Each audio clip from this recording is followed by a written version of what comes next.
Ladies and gentlemen, today we are going to be ranking all of the consoles you see on this screen. Because, as some of you may know, I am a gamer. And gamers have preferences. So, naturally, it would be fitting for a guy like KrabbyLama to do a tier list on such a fascinating matter as gaming consoles. So, we're just gonna go in chronological order from what I see in this here list. So, I guess it's good to start off with the N64. So, yeah, Nintendo, they decided, hey, the Virtual Boy, it's about to give a few kids some epileptic nightmares. So, when the PlayStation came out, it was sort of niche. Like, it sort of hit the airwaves, just not at the right time. Nintendo knew when to put out the N64, and when they did, it was quite something back in the day. But looking back, the graphics are really nothing to write home about. But just for its general impact on everything alone, I'd have to give it a B, because, you know, the N64, while it still has its flaws, I mean, the hardware for it was quite impressive for back then, and yeah. Personally, I never owned an N64, but I would still consider some of the games to be a classic amongst the gaming fan base. Okay, well, maybe I should have actually started with the PlayStation, because this came out in 94, the N64 came out in 96. Oh, fuck, I already broke my own rules. Why don't you stick a knife through me, why don't you? Okay, but, all jokes aside, I actually do own the original PS1. You guys have probably seen the vlog in which I casually showed off all of my games for the PS1. I think N64 and PlayStation deserve to be on the same tier ranking, because, I mean, it's only fair. I mean, both of them were really trying to convey that, that initial hype of, you know, 3D gaming. So, the PS2, I think came out in the year 2000. You can correct me on that, but I want to say it came out just a little bit before the GameCube.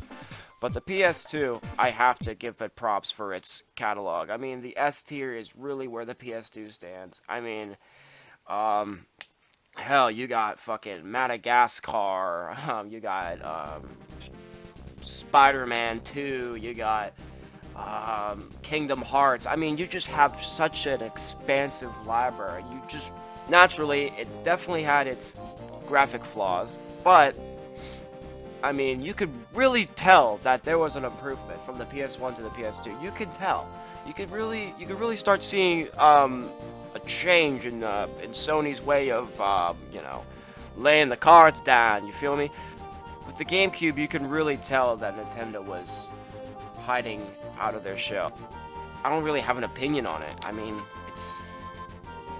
Microsoft really weren't taking no BS when it came to developing this console right here. Honestly, I think it belongs with the GameCube in terms of just not really having much of an opinion on not only its gaming library, but also the hardware itself.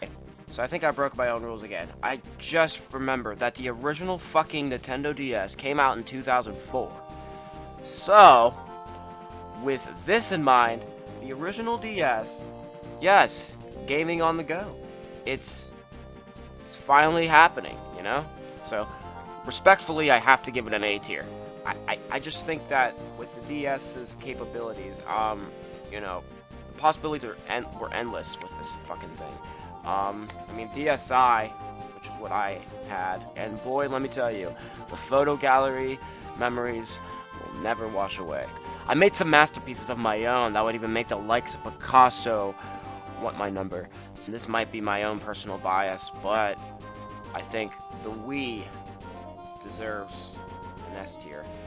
Just a little bit behind the PS2 though, because, I mean, let's face it, the Wii was what got most of us here started on gaming, you know? I go way back with this thing, honestly. It was the console that introduced me to one of my favorite video game franchises of all time, and that being Sonic the Hedgehog with his infamous game titled Sonic and the Secret Rings. You know, I think personally that the Nintendo Wii, it will always hold a special place in my heart. And yeah, without getting teary-eyed, let me just continue with the what do you know? It's the PS3, just coming out a little bit after Nintendo's Wii. I've been seeing a bit of a pattern. Like every time that PlayStation puts out something, Nintendo has something to strike back even harder. Only with the exception of GameCube, naturally. I know most of you probably took your PS3 out to lunch every now and then. I mean, it's pretty cool. It's nice and laid back. But to be quite honest, I don't remember much else about its gaming library other than the fact that yeah, that's how I got started on GTA. Really, is all I have to say about the PS3. So it might just be a little bit higher on C tier. But it's not bad by any means. It's just, what's next? We got the Xbox 360, and I think this can go on low B tier. I don't think the Wii U deserved all the hate that it got. Honest, that's my hot take. I personally really like the concept that the Wii U was going for. I mean, the Wii U's exclusive game library, it's quite pathetic. I have to say. The functionality of it just makes no sense to me. But moving on to the Nintendo 3DS, it's just an upgrade from the DS, but now you're able to experience quote-unquote 3D graphics. I'm just gonna give the 3DS a C. Fair. End of discussion. So what comes next? Was it the PS4, I believe? You betcha. Oh boy, the PS4, I gotta give it a high A. Yes, the PS4 still holds a special place in my heart. As much as the Wii, honestly. But the PS5, for what it's going for, I mean, the performance for this thing alone is fucking impressive. I mean, I would say it goes about high B. I'm just gonna leave it at that. That's a safe spot to put the PS5. But until I can get my own personal experience with it, then I'll probably change my mind later on. But until then, the PS5 remains at a high B. Oh, and let's not forget about the Xbox One. Yeah, the Xbox One. I don't think it really deserves all that much hype, so I'm just gonna give it like a mid C.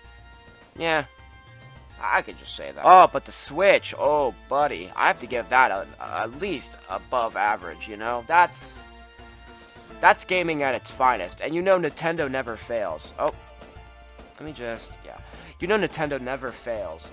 They never cease to amaze me with what they can accomplish with their gaming consoles. I mean, this is portability done right. They took notes from the Wii U's failure. They definitely took notes, and I have to give them props. I mean, the Switch is, last but certainly not least, the Xbox fridge, which is the Series X/S. I'm going to give this the benefit of the doubt. It's quite something, don't get me wrong. However,